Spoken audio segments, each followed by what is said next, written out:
ഓണത്തിന് പൂക്കളം ഒരുക്കുന്ന പോലെ തന്നെ നമുക്ക് പ്രിയപ്പെട്ടതാണ് വിഷുക്കണി ഒരുക്കുക എന്നുള്ളത്. അപ്പൊ നമ്മൾ വിഷുക്കണി ഒരുക്കുമ്പോൾ നമുക്ക് മനസ്സിലാക്കേണ്ടതായുള്ള കുറച്ച് കാര്യങ്ങളുണ്ട്. കുറച്ചല്ല, തുടക്കം നന്നായാൽ ഒടുക്കം നന്നായി എന്നാണ് നമ്മൾ പറയുന്നത്. അപ്പൊ അതുകൊണ്ട് തന്നെ കാർഷിക മാസമായുള്ള മീനം 1, അതിന്റെ ഒരു തുടക്കത്തിൽ സംഭവിക്കുന്ന ഒരു വിഷു എന്നൊരു സമയം, ശരിക്കും ആ സമയത്ത് ഒരു വിഭവസമൃദ്ധമായിട്ടുള്ള കാര്യങ്ങൾ നമ്മൾ കാണുക, നല്ലൊരു കണി കാണുമ്പോഴേക്കും നമുക്ക് ആ ഒരു വർഷം മുഴുവൻ സൗഭാഗ്യങ്ങൾ കിട്ടുമെന്നാണ് നമ്മുടെ ഒരു വിശ്വാസം. അത് മാത്രമല്ല, വിഷു എന്നൊരു സമയത്ത് അതിൻ്റെ ആ ഒരു സമയത്തിന് പോലും കുറച്ച് പ്രത്യേകതകളുണ്ട്. കാരണം സാധാരണ സൂര്യൻ കിഴക്ക് ഉദിക്കുമ്പോൾ കിഴക്ക് വടക്ക് ആ ഒരു ദിശയിൽ കുറച്ച് ചെരിഞ്ഞാണ് സൂര്യൻ ഉദിക്കാറ്.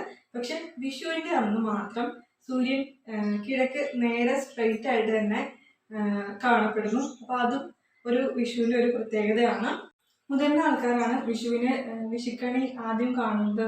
ബാക്കിയുള്ളവരെ മുതിർന്ന സ്ത്രീകള് മറ്റുള്ളവരെ വിളിച്ചുണർത്തി വിഷുക്കണി കാണിക്കുക, അങ്ങനെയാണ് പതിവ്. അപ്പോൾ വിഷുക്കണി കാണിക്കുന്ന സമയത്ത് കുട്ടികളും ബാക്കിയുള്ള വയസ്സിന് താഴെയുള്ള ആൾക്കാരും വന്ന് വിഷുക്കണി കണ്ടിട്ട് തൊഴുത് അവർ കൈനീട്ടം വാങ്ങിക്കുകയാണ് ചെയ്യുക. അപ്പോൾ വിഷുനാളിലെ തലേദിവസം നമ്മൾ ബാക്കിയുള്ള കാര്യങ്ങളെല്ലാം ഒരുക്കി വെച്ച സമയത്ത് തന്നെ ചില സ്ഥലങ്ങളിൽ നിലവിളക്ക് തിരിയോട് കൂടിയിട്ട് എണ്ണയ്ക്ക് ഒഴിച്ചിട്ട് നമ്മൾ തിരിയൊക്കെ തെറുത്ത് വെക്കാറുണ്ട്. ചില സ്ഥലങ്ങളിൽ നേരെ തിരിച്ച് തലേദിവസം തന്നെ വിളക്ക് രാത്രിയിൽ കൊളുത്തി വെക്കുന്നവരുണ്ട് കേട്ടോ. അപ്പോൾ 2 രീതിയിൽ ചെയ്യാം. ചെയ്യുന്ന സമയത്ത് തലേദിവസം നമ്മൾ തിരിയൊക്കെ കൊളുത്തി വെക്കുന്നവരാണെങ്കിൽ കരിന്തിരി ഒന്നും കത്താതെ ശ്രദ്ധിക്കുക. അതുപോലെ തന്നെ പിറ്റേ ദിവസം നമ്മൾ രാവിലെ കണി കാണുന്ന സമയത്ത് തന്നെ വിളക്ക് കത്തിക്കുന്ന ആണെങ്കിൽ ആ സമയത്ത് തന്നെ നമുക്ക് കത്തിക്കാം. തൊട്ടടുത്ത് തന്നെ നമ്മൾ കത്തിക്കാൻ ആവശ്യമുള്ള കാര്യങ്ങളൊക്കെ എടുത്ത് വെച്ചാൽ മതി. അപ്പോൾ നമുക്ക് അത്രയും ടൈം സേവ് ചെയ്യാൻ പറ്റും. അതുപോലെ തന്നെ കുളിച്ച് കഴിഞ്ഞിട്ടാണോ വിഷുക്കണി കാണേണ്ടത്? വിഷു അത്രയും ഒരു പ്രധാനപ്പെട്ട ഒരു ദിവസമായതുകൊണ്ട് തന്നെ, വിശേഷ ദിവസമായതുകൊണ്ട് തന്നെ കുളിച്ചതിന് ശേഷം ശുദ്ധമായിട്ട് നമുക്ക് വിളക്ക് കത്തിക്കുക അല്ലെങ്കിൽ കണി കാണാം, അങ്ങനെയാണോ ചെയ്യേണ്ടത് എന്നൊക്കെ ചോദിക്കുന്നവരുണ്ട്. പക്ഷെ ശരിക്കും പറഞ്ഞാൽ നമ്മൾ കണി എന്നുള്ളൊരു സങ്കല്പം എന്താ വെച്ചാൽ നമ്മൾ ഉണർന്ന് എണീറ്റ് ഉടനെ കാണുന്നതാണ് കണി.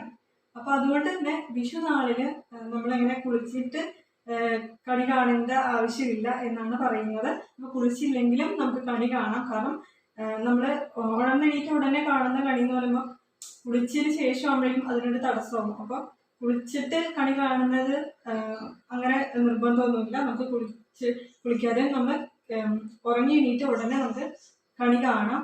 കൃഷ്ണനുമായിട്ട് ബന്ധപ്പെടുത്തിയാണ് നമ്മൾ വിഷു ആഘോഷിക്കുന്നതെങ്കിലും വിഷു പ്രധാനമായിട്ടൊരു കാർഷിക ആഘോഷമായിട്ട് നമുക്ക് കരുതാം. കാരണം മേടം 1 ആ ഒരു സമയത്താണ് വിഷു ഉണ്ടാവുക. അപ്പോൾ ആ സമയത്ത് എന്ന് പറഞ്ഞാൽ കാർഷിക ആഘോഷം അല്ലെങ്കിൽ കൊയ്ത്തുത്സവം എന്നൊക്കെ പറയപ്പെടുന്ന ഒരു സമയമാണ്.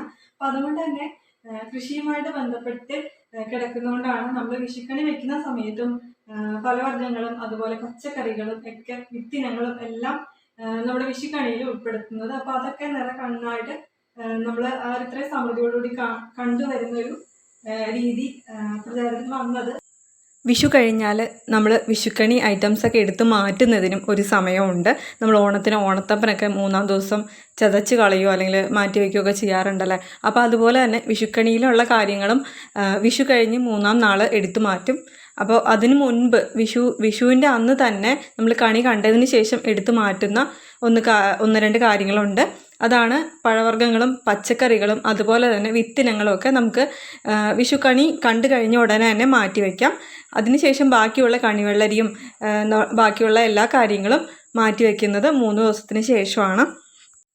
വിഷുക്കണി വെക്കുമ്പോൾ നമ്മൾ ഫ്രഷ് ആയിട്ടുള്ള പച്ചക്കറികളും പഴവർഗ്ഗങ്ങളും വെക്കുന്നുണ്ട്. അപ്പോൾ പച്ചക്കറികളിൽ കുമ്പളങ്ങ മാത്രം വെക്കാതിരിക്കാൻ ശ്രദ്ധിക്കണമെന്ന് പറയാറുണ്ട്. അതുപോലെ തന്നെ നമ്മൾ വിഷുവിൻ്റെ ആ ഒരു സമയത്ത് അല്ലെങ്കിൽ വിഷുക്കണി കാണുന്ന സമയത്ത് നമ്മൾ എടുത്തു മാറ്റുന്ന കാര്യങ്ങൾ പറഞ്ഞതിൻ്റെ കൂട്ടത്തിൽ നമ്മൾ എന്തെങ്കിലും പലഹാരങ്ങളോ ഒക്കെ ഇപ്പോൾ ഭഗവാനെ നേദിക്കുന്ന രീതിയിൽ നമ്മൾ വിഷുക്കണിയിൽ വെക്കുന്നുണ്ടെങ്കിൽ, ഉണ്ണിയപ്പോ അങ്ങനെ എന്തെങ്കിലും വെക്കുന്നുണ്ടെങ്കിൽ അതും നമുക്ക് വിഷുവിൻ്റെ അന്ന് തന്നെ എടുത്തു മാറ്റാം. കൊയ്ത്തുത്സവം, വിളവെടുപ്പ് ഉത്സവം എന്നൊക്കെ അറിയപ്പെടുന്ന വിഷു ഒരു ഐശ്വര്യത്തിൻ്റെ പ്രതീകമായിട്ടുള്ള ഒരു ആഘോഷം തന്നെയാണ്. അപ്പോൾ ഇതിനകത്ത് പ്രധാനമായിട്ട് നമ്മൾ അറിഞ്ഞിരിക്കേണ്ട കുറച്ച് കാര്യങ്ങൾ നമ്മൾ പറഞ്ഞു. അപ്പോൾ എൻ്റെ അറിവിലേക്കായിട്ട് നിങ്ങൾക്കിപ്പോൾ എനിക്കറിയില്ലാത്ത കാര്യങ്ങൾ എന്തെങ്കിലും ഉണ്ടെങ്കിൽ അത് കമൻറ്റ് ബോക്സിലൊന്ന് പറയാം കേട്ടോ. അപ്പോൾ ഈ വീഡിയോ ഇഷ്ടപ്പെട്ട് കഴിഞ്ഞാൽ ലൈക്ക് ചെയ്യാനും അതുപോലെ ചാനൽ ഒന്ന് സബ്സ്ക്രൈബ് ചെയ്യാനും ഫ്രണ്ട്സിനും ഫാമിലിക്കൊക്കെ ഈ വീഡിയോ ഒന്ന് ഷെയർ ചെയ്ത് കൊടുക്കാനും മറക്കരുത്. എല്ലാവർക്കും ഐശ്വര്യപൂർണ്ണമായിട്ടുള്ളൊരു വിഷു ആശംസിക്കുകയാണ്.